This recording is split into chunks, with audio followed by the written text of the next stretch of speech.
असम में नाबालिग से दरिंदगी। असम में 15 वर्षीय नाबालिग लड़की के साथ रेप के बाद उसकी बेरहमी से हत्या करने का मामला सामने आया है। पुलिस ने इस जघन्य अपराध में 3 किशोरों को गिरफ्तार किया है, जिसके बाद से इलाके में भारी आक्रोश फैला हुआ है। ईरान में नए राजदूत नियुक्त। भारत सरकार के विदेश मंत्रालय ने विश्वेश नेगी को इस्लामिक गणराज्य ईरान में भारत का अगला नया राजदूत नियुक्त किया है। ये नियुक्ति कूटनीतिक दृष्टिकोण से काफी अहम मानी जा रही है। कई राज्यों में भारी बारिश का अलर्ट। मौसम विभाग ने देश के कई राज्यों में भारी बारिश, तेज हवाओं और आंधी तूफानों को लेकर रेड और ऑरेंज अलर्ट जारी किया है। इससे निचले इलाकों में जलभराव की स्थिति उत्पन्न हो गई है। असम में बाढ़ का निरीक्षण। असम के मुख्यमंत्री हिमंता बिस्वा शर्मा ने बाढ़ प्रभावित क्षेत्रों का दौरा किया। उन्होंने ट्रैक्टर की मदद से बाढ़ से तबाह हुए इलाकों का जायजा लिया। 9 अगस्त के बाद मुआवजे की प्रक्रिया शुरू करने की घोषणा की। सेलिब्रेटरी फायरिंग पर कोर्ट सख्त। अदालत ने सख्त रुख अपनाते हुए स्पष्ट किया है कि लाइसेंस प्राप्त हथियारों का इस्तेमाल किसी भी जश्न या सेलिब्रेटरी फायरिंग के लिए नहीं किया जा सकता है। ऐसा करने वालों पर कड़ी कानूनी कार्रवाई की जाएगी। व्हाट्सएप अकाउंट ब्लॉक होने से हड़कंप। भारत समेत कई जगहों पर अचानक हजारों व्हाट्सएप अकाउंट लॉक या रिव्यू में चले जाने से सोशल मीडिया पर काफी हड़कंप मच गया। कंपनी ने स्पष्ट किया कि यह नीति उल्लंघन करने वालों के खिलाफ नियमित कार्रवाई है।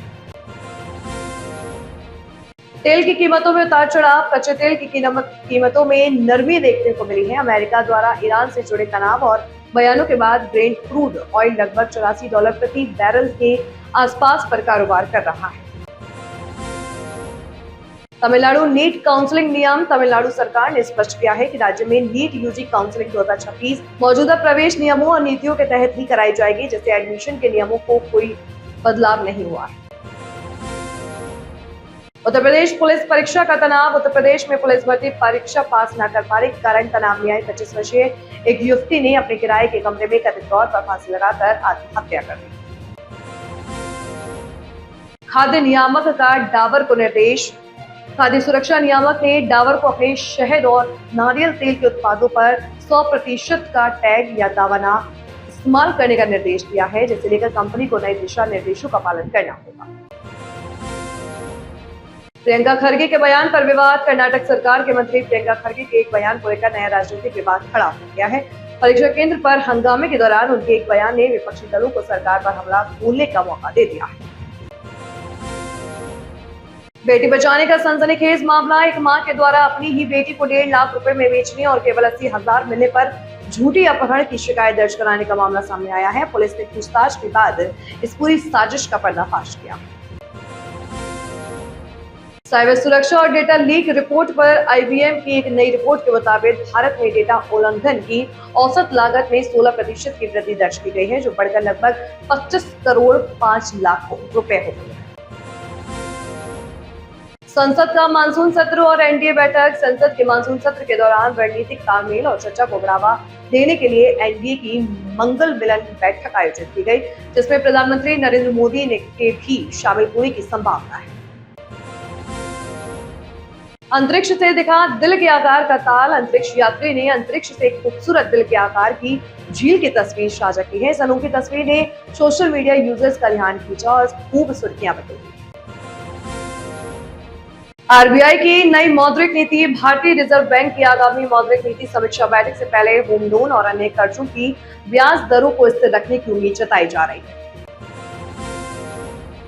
भारतीय शेयर बाजार में तेजी। घरेलू शेयर बाजार के प्रमुख सूचकांक सेंसेक्स और निफ्टी में आज शुरुआती कारोबार के दौरान मजबूती का रुख देखा गया है, जिससे निवेशकों में उत्साह है। इलेक्ट्रिक वाहनों की बिक्री में उछाल। देश में बढ़ते प्रदूषण को कम करने के लिए सरकार द्वारा दिए जा रहे प्रोत्साहनों के चलते इलेक्ट्रिक दोपहिया वाहनों की मांग और बिक्री में रिकॉर्ड बढ़ोतरी दर्ज की गई। भारतीय अंतरिक्ष अनुसंधान संगठन का नया मिशन। इसरो जल्द ही अपनी आगामी सैटेलाइट लॉन्च मिशन की तारीखों का ऐलान कर सकता है, जिससे अंतरिक्ष विज्ञान के क्षेत्र में भारत की स्थिति और मजबूत होगी। टमाटर और सब्जियों के दाम में गिरावट। देश की कई प्रमुख मंडियों में आवक सुधरने के कारण टमाटर और अन्य हरी सब्जियों के खुदरा मूल्यों में राहत भरी गिरावट दर्ज की गई है। भारतीय रेलवे का नया प्रोजेक्ट। भारतीय रेलवे ने यात्रियों की सुविधा और सुरक्षा को बेहतर बनाने के लिए सभी प्रमुख एक्सप्रेस ट्रेनों में आधुनिक सीसीटीवी कैमरे लगाने की योजना पर तेजी से काम शुरू कर दिया है। स्मार्टफोन बाजार में 5G का दबदबा। टेक सेक्टर की रिपोर्ट्स के मुताबिक भारत के बजट स्मार्टफोन सेगमेंट में भी अब 5G कनेक्टिविटी वाले फोन्स की हिस्सेदारी 80% से अधिक हो गई है। पर्यटन स्थलों पर भारी भीड़। मानसून के सुहावने मौसम में देश के प्रमुख हिल स्टेशनों और पर्यटन स्थलों पर वीकेंड के दौरान पर्यटकों की भारी भीड़ उमड़ रही है, जिससे स्थानीय कारोबारियों में खुशी का माहौल है। पेटीएम और यूपीआई के नए नियम। National payments corporation of India ने डिजिटल ट्रांजैक्शन को और अधिक सुरक्षित बनाने के लिए थर्ड पक्ष एप्स के व्हाट्सएप और अन्य इंटीग्रेशन पर नए सुरक्षा मानक लागू कर दिए हैं। सरकारी अस्पतालों में हेल्थ कैंप। स्वास्थ्य मंत्रालय के निर्देशों के तहत देश के विभिन्न जिलों के सरकारी अस्पतालों और सामुदायिक केंद्रों के विशेष स्वास्थ्य जांच शिविरों का आयोजन किया जा रहा है। कर्मचारियों के लिए डीए बढ़ोतरी की सुगबुगाहट। केंद्रीय कर्मचारियों के लिए महंगाई भत्ते में अगली छमाही में होने वाली संभावित बढ़ोतरी को लेकर सरकारी गलियारों में चर्चाएं तेज हो गई हैं। भारत और पड़ोसी देशों के बीच व्यापार समझौता। भारत और एक प्रमुख पड़ोसी देश के बीच द्विपक्षीय व्यापार का बढ़ावा देने और आयात निर्यात शुल्क को सरल बनाने के लिए एक नए समझौते पर सहमति हुई।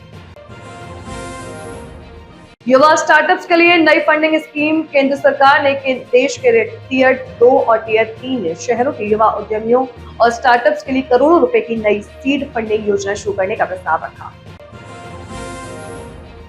अंतर्राष्ट्रीय क्रिकेट सीरीज का शेड्यूल। बीसीसीआई ने आगामी अंतर्राष्ट्रीय घरेलू क्रिकेट सीरीज के लिए मैचों के वेन्यू और तारीखों की आधिकारिक घोषणा कर दी है, जिसे क्रिकेट प्रेमियों में उत्साह है। साइबर ठगी के खिलाफ नया हेल्पलाइन अभियान। राज्यों की पुलिस ने ऑनलाइन डिजिटल अरेस्ट और साइबर फ्रॉड के मामलों से निपटने के लिए एक विशेष जागरूकता अभियान और नया हेल्पलाइन प्रोटोकॉल शुरू किया।